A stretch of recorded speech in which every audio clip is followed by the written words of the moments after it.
President Volodymyr Zelensky will present the victory plan for Ukraine during his visit to the United States. The first to get acquainted with it will be the President of the United States, Joe Biden. The plan for Ukraine's victory will also be presented to the candidates for the post of head of state, Kamala Harris and Donald Trump. The White House is eagerly awaiting the presentation of the plan for Ukraine's victory, assured Michael Carpenter, U.S. ambassador to the Organization for Security and Cooperation in Europe. President Biden is absolutely determined to support Ukraine and to put it in the strongest possible position at the end of his term in office. And he has directed all of us who work for him to move heaven and earth to ensure that we are providing all of the necessary aid, especially the military assistance, but also some of the near-term energy security assistance that we have pledged. That is his instruction to us, and we are executing on that as we speak. Michael Carpenter, U.S. ambassador to the Organization for Security and Cooperation in Europe, in an interview with The Voice of America.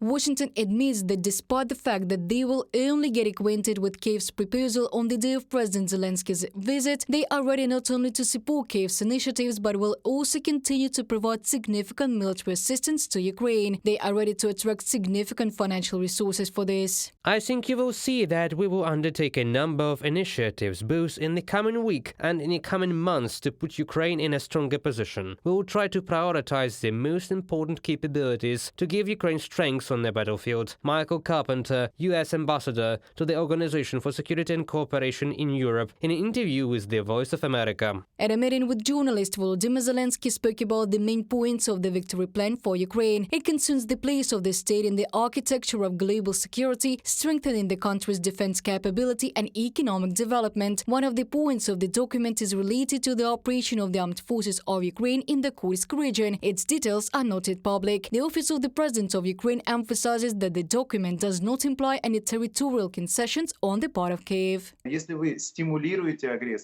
If you encourage the aggressor, any transfer of Ukrainian territories, any freezing of the conflict is essentially not a loss. It is an incentive to continue aggression. It is obvious that firstly, you are not stopping the war. Secondly, you give the aggressor time to work on their mistakes. Thirdly, you give other countries that in one way or another take neutral positions or even positions of support for the aggressor to realize that this aggressor is strong, and they need to more clearly fix their positions near it, help it with resources, and thus you increase the resource base for future aggressions. The German publication Bild wrote even before Volodymyr Zelensky announced the main thesis of the plan for Ukraine's victory that Kyiv was allegedly ready to freeze the war. The Office of the President of Ukraine and the Ukrainian Ministry of Foreign Affairs denied this fake. The newspaper's employees were not familiar with the document. It does not say a word about freezing military actions.